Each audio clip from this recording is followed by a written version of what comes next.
अस्सलाम वालेकुम नाज़रीन, मैं हूँ सिमरी, आप देख रहे हैं चैनल न्यूज़ पॉइंट। नाज़रीन, इस्टेब्लिशमेंट ने बड़ा ही स्ट्रांग किस्म का मैसेज कन्वे किया है और जो मैसेज कन्वे किया गया है ये डायरेक्टली नहीं बल्कि इनडायरेक्टली तौर पर किया गया है, जिसके अंदर 3 नुकात की बात की गई है कि इन 3 नुकात के ऊपर किसी किस्म का कोई कंप्रोमाइज़ नहीं किया जाएगा और साथ में एक धमकी भी जो है वो दे डाली है और धमकी जो है वो बड़ी सख्त किस्म की है। उसके ऊपर भी बात करेंगे। 3 नुकात किए हैं, धमकी क्या है और किसके ज़रिए से ये मैसेज किसके लिए जो है वो कन्वे किया गया, इसके ऊपर बात करेंगे। लेकिन उससे पहले एक अच्छी खबर जो है वो आपके साथ शेयर करें, वो ये है कि IMF का जो प्रोग्राम काफ़ी टाइम से डिरेल हो रहा था और जो जिसकी लास्ट डेट थी 30 जून थी, उसके बाद इस प्रोग्राम ने जो है वो ख़त्म हो जाना था और अभी तक जो इतलात आ रही हैं उसके मुताबिक पाकिस्तान के प्राइम मिनिस्टर शहबाज शरीफ की पेरिस के अंदर MD IMF के साथ जो है वो मुलाकात हुई थी और वो काफ़ी कामयाब मुलाकात रही और पिछले 3 रोज़ थे IMF के साथ पाकिस्तान की वज़ारत ख़ज़ाना के मुज़ाकरात जारी थे। तो उन मुज़ाकरात के बाद जो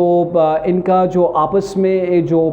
डील होनी थी वो डील जो है वो तकरीबन हो चुकी है, ड्राफ्ट भी तैयार हो चुका है और मेरे ख्याल में आने वाले 1-2 दिन के अंदर जो है वो इसके हवाले से ऐलान भी हो जाएगा और ये डील जो है वो डन भी हो जाएगी, यानी कि IMF का प्रोग्राम एक बार फिर से बहाल हो जाएगा। और जो पाकिस्तान की मईशत को ख़तरात लाक थे कि जो अब पाकिस्तान डिफ़ॉल्ट करने जा रहा है, तो ऐसी एक फ़िज़ा पाकिस्तान के अंदर कायम की हुई थी और जिसकी वजह से पाकिस्तान की स्टॉक एक्सचेंज के अंदर मंदी का जो है वो रुझान था। तो अब हो सकता है कि कुछ अरसे के लिए जो है वो पाकिस्तान के अंदर मंदी का जो रुझान है वो ख़त्म हो जाए और स्टॉक इंडेक्स जो है वो ऊपर उठना शुरू हो जाए। अब आते हैं अपने मेन टॉपिक की तरफ। एक तो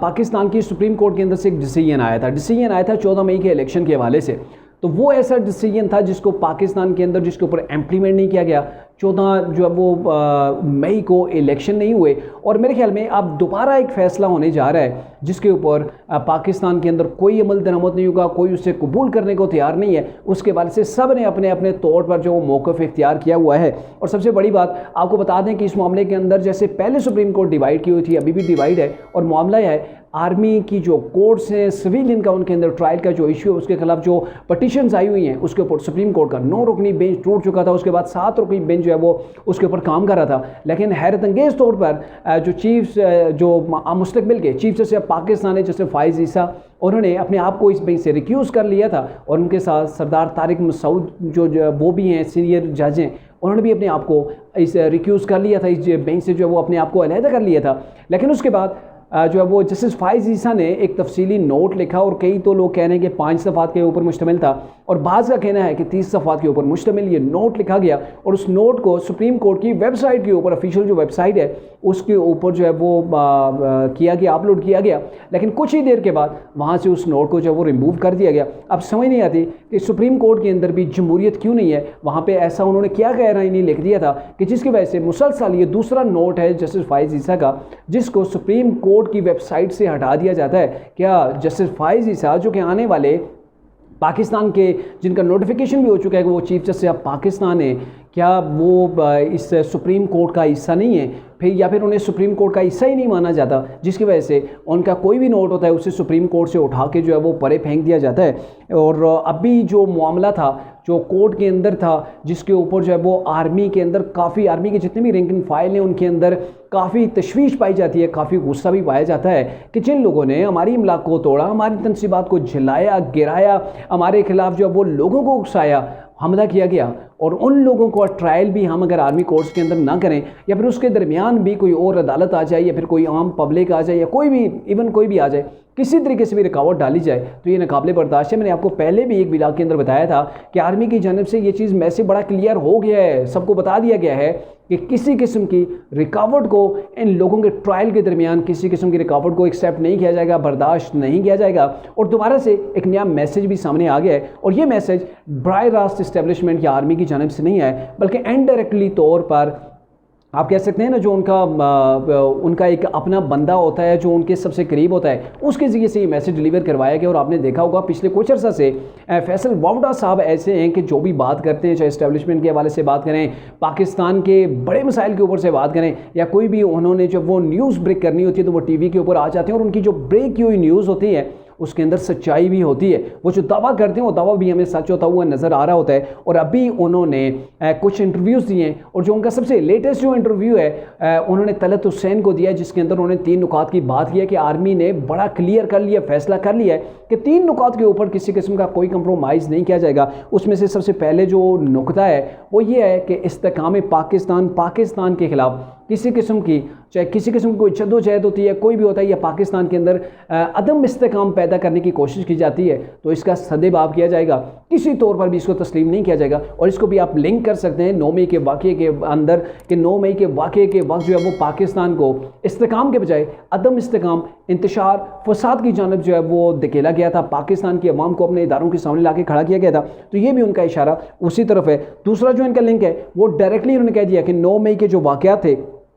उन्हें हम फरामोश नहीं कर सकते। 9 मई को जो कुछ हुआ उसे हम किसी तौर पर भुला नहीं सकते। और इन लोगों को कुटहरे के अंदर लाकर इन लोगों का मुकम्मल हम ट्रायल करके इन्हें सजाएं देंगे और इनके दरमियान कोई रुकावट बना तो हम उसे बिल्कुल जो है वो बर्दाश्त नहीं करेंगे। और साथ में इन्होंने जो तीसरा पॉइंट है उन्होंने ये कहा कि शुहदा की जो कुर्बानी है हमारे लिए नाकाबिले फरामोश हैं, वो कौम का एहसास है। और अगर ऐसे लोगों की, अगर वो कौम के जो शुहदा हैं उनकी अगर बेहुरमती की जाती है, किसी तौर पर ऐसे लोगों को, जो ऐसे अनासर को मुआफ़ नहीं किया जाएगा और ना ही जो है वो ये इनको ऐसा जो वो मौके दिए जाएंगे कि ये रोज़ाना की बुनियाद के ऊपर जो है वो शुहदा की जो है वो उनकी निशानियाँ, उसका जो है वो मजाक बना के रख दें। ऐसा बिल्कुल भी अब नहीं होगा। मतलब कहने का है, उन्होंने बड़े वाज़ेह तौर पर कह दिया है कि इन 3 नुकात के तहत कोई भी एक्टिविटी होगी तो उसका हम जो है वो ट्रायल आर्मी कोर्ट्स के अंदर करेंगे और इन फौजी जो है वो अदालतों के अंदर होगा। तो फिर अगर कोई कोशिश करे कि रुकावट डालने की कोशिश करे तो उसे तस्लीम नहीं किया जाएगा। और आगे चलकर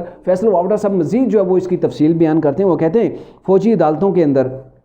जिन लोगों का ट्रायल होना है, अगर उस ट्रायल को रोका गया, फ़ौजी अदालतों को कलअदम करार दे दिया गया, या फिर किसी शख्स को फ़ौजी अदालतों के अंदर ट्रायल से बचाने की कोशिश की गई, या फिर कोई ऐसा नोटिफिकेशन सुप्रीम कोर्ट के ज़रिए से स्टे ले लिया गया, तो ऐसी चीज़ के ऊपर हम आपको बताएं कि अगर ऐसा कोई फ़ैसला आता है तो इस्टेब्लिशमेंट जो है वो इसको रौंद के रख देगी। और यहाँ पर इन्होंने बड़ा वाज़ेह तौर पर कह दिया है कि ऐसे फ़ैसले को इस्टेब्लिशमेंट मुकम्मल तौर पर रौंद के रख देगी। बड़ा सख्त अल्फाज हैं। आप समझ सकते हैं कि इनके कहने का मतलब क्या है। और ये जो मैसेज डिलीवर हुआ है, आप कह सकते हैं कि डायरेक्टली इस्टेब्लिशमेंट की जानब से नहीं आया, लेकिन इनडायरेक्टली तौर पर वही मैसेज कन्वे कर दिया गया है। क्योंकि कहते होते हैं ना, वो जो सियाने होते हैं, सियाने खुद से फ्रंट पे आके बात नहीं करते, उनके आगे बहुत से लोग होते हैं जिनके ज़रिए से जो है वो अपना पैगाम वो आगे पहुंचा देते हैं। वो खुद फ्रंट के आप ऊपर आके जो है ना वो नहीं खेला करते, लेकिन सबको पता होता है कि फ़लाँ बंदा किसका है, फ़लाँ बंदा किसका टाउट है, फ़लाँ किसका जो है वो वकील है। तो ये सारी चीज़ समझने वाले समझ जाते हैं। और ये बड़ा वाज़ेह मैसेज कर दिया गया है